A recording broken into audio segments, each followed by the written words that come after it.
Semi-stainless niya, 25. 25 na yun? Ito nga stainless.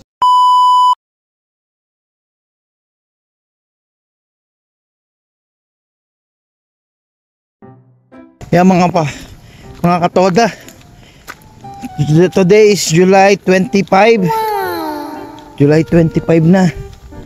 Punta tayo kay Edgar. Checkin natin ito nangyari pagkatapos ng bagyong Karina. Nandito pa rin si Karina. Tingnan nga natin to. Ito yung sinasabi ko sa inyo dito sa amin sa Kanlubang. Ay, hindi nakita ang ano. Hindi nakita yung Tagaytay. Mataas na yung bahay. Mataas na yung bahay. Mamaya pagpunta natin kay Edgar. Ang lakas ng hangin, no? Layo tayo sa buko. Ayan, no?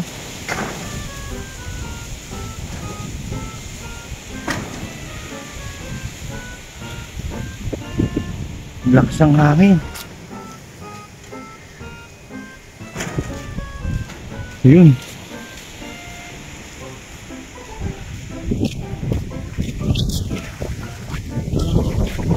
Lakas ng hangin talaga.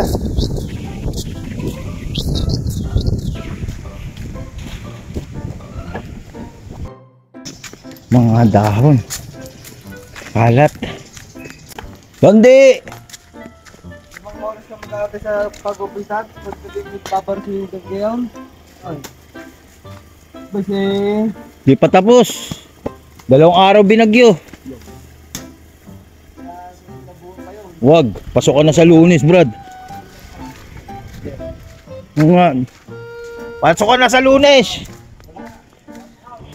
Wash out. Mga bibi.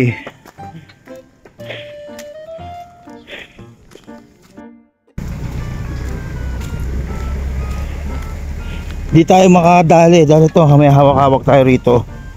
Ano?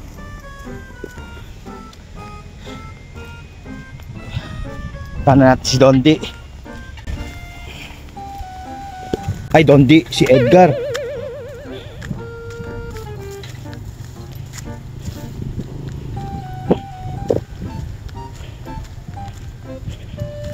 Tayo kay Edgar. Apa yan? Hindi pa yung magagawa. Pinturahan natin yung loob. Primer natin. Wala pa na ano dyan. Wala pa na bago dyan dahil bagyo.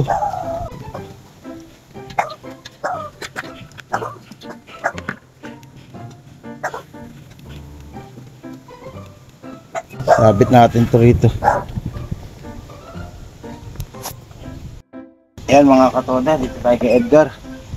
Tingnan natin siya. Pagawa natin tong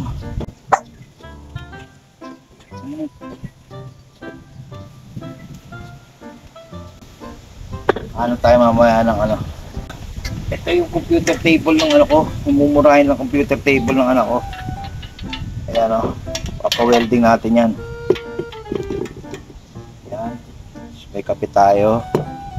Tapos ito yung panlagay sa computer table. Tapakan. Today is Thursday, July 25. Dito tayo kay Edgar.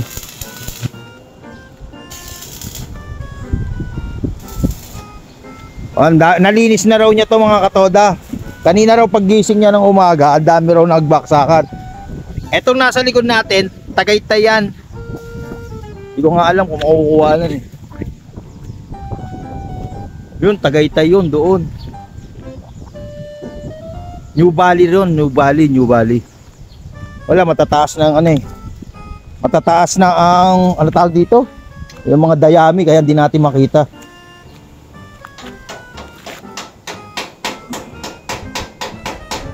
Pinakagawa ng 2 araw, 1.5 araw nung Martes.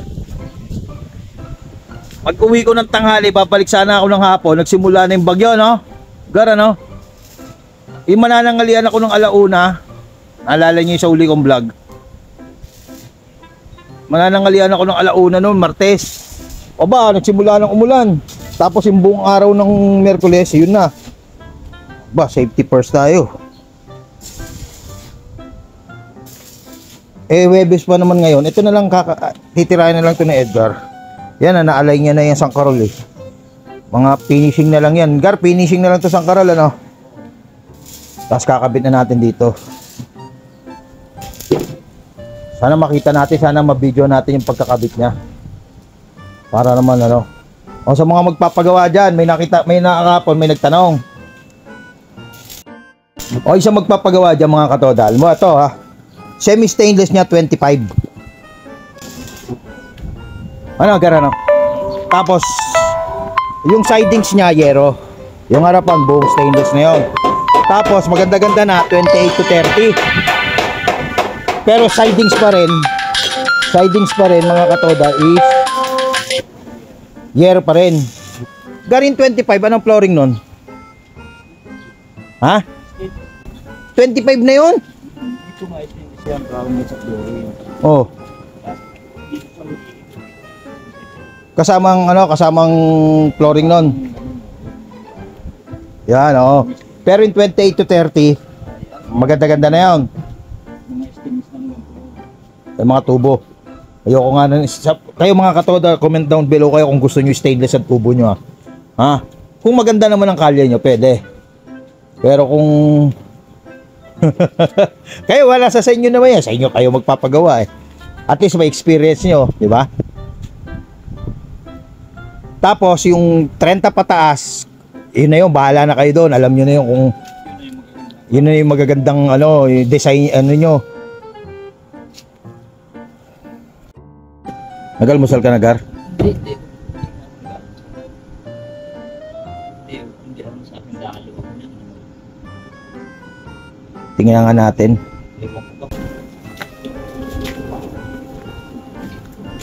O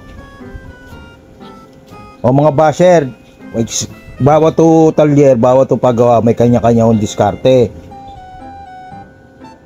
Para yung pagluluto ng isang ulam, isang adobo, may diskarte ang taga Bulacan, may diskarte ang taga, di ba? Hindi pa naman na full well dyan, inispat-spat pa lang niya. Ayan, napinturahan ko na yung loob niya mga katoda. Napinturahan ko na yan, inispat na lang yan, tapos i-straight line na lang yan.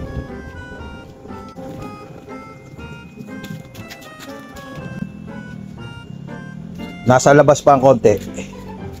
Yung likod. Nasa ilalabas mo pa? Ayan. Ay, wala akong alam dyan mga katoda ha. Alam ko lang magpagawa.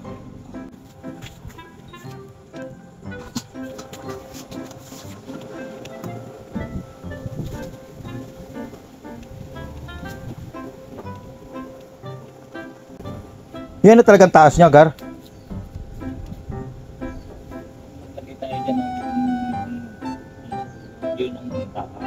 Mga katoda, gusto ko kasi talaga 10 to 12 inches yung taas ng nung flooring nung sidecar ko. Bakit? Depende ho yan eh. Katulad dito sa amin, ang taas na ho niyan. Dito sa Kalamba, pero sa Binangonan lowered pa yan. Lowered. Lowered pa yan sa Binangonan. May mag-arano. Sabi ko, walang yan, maybe na nga taas na ito, lowered pa sa kanila.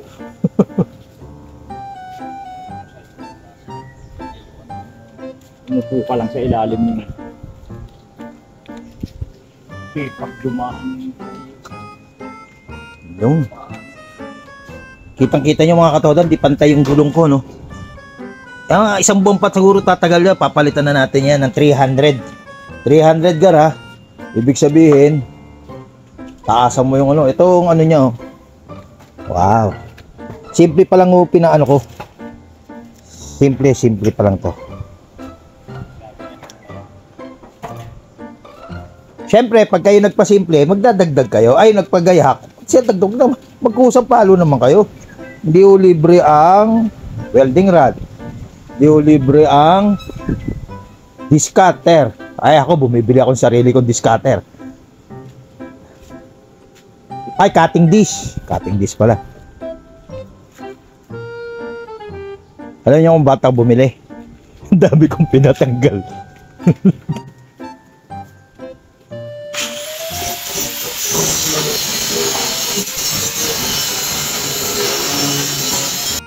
Yung mga katoda, paikot-ikot na lang yung araw. Sana naman, ayan o. Medyo sumisilip na yung haring araw. Ayun. Sumisilip na, yes.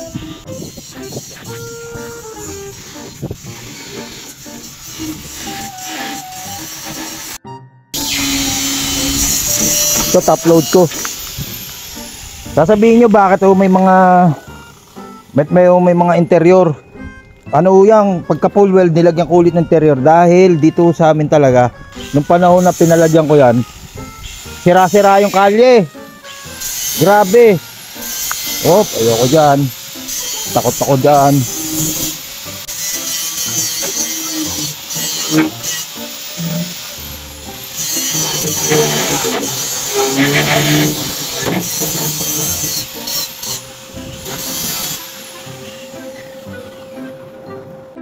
The top load kasi dati yan. Alam niyo kung bakit ko pinaano kay Edgar yan? Pinalagyan ng yung butas, may butas, yun ang tornilyoan niya. Kung bakit ko sinasabing lagyan ng harang? Kasi luma na yung tubo yan. Hindi ko na alam kung ano yung nasa loob niyan. Tsaka pag pinapasok ng tubig, lakas mga kalawang yan. Kaya at least man lang tumagal ng 3 taon bago talaga kainin ng kalawang. Yan lang mapapalitan ko. Ano papalagay ko dyan? GI na.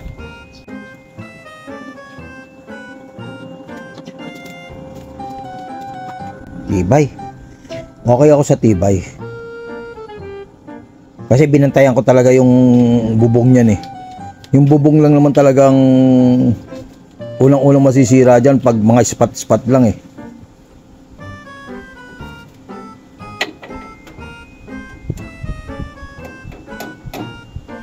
Ito mga nasa labas, tatanggal man yan sa welding, weldingin lang. Pero pag yung nasa bubong na at nasa loob, matrabaho.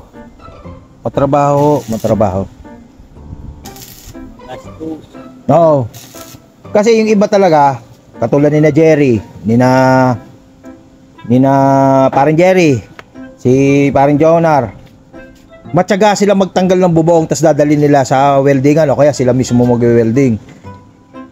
Ako wala na akong time sa ganun.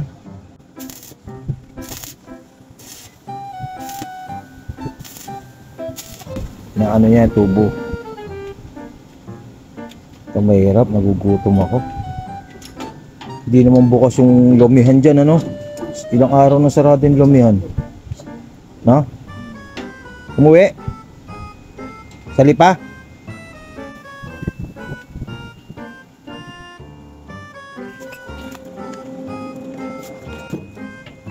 Nako, ko sa iba yan. Ako, Diyos, wala na. Makulit lang talaga may-ari.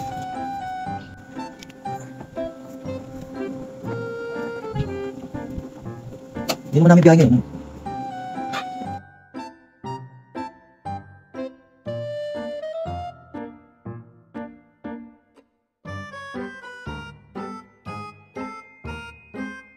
Top load dyan, yan yung mga tinapala niya, mga ano yan, mga pinaglagyan ng tornilyo.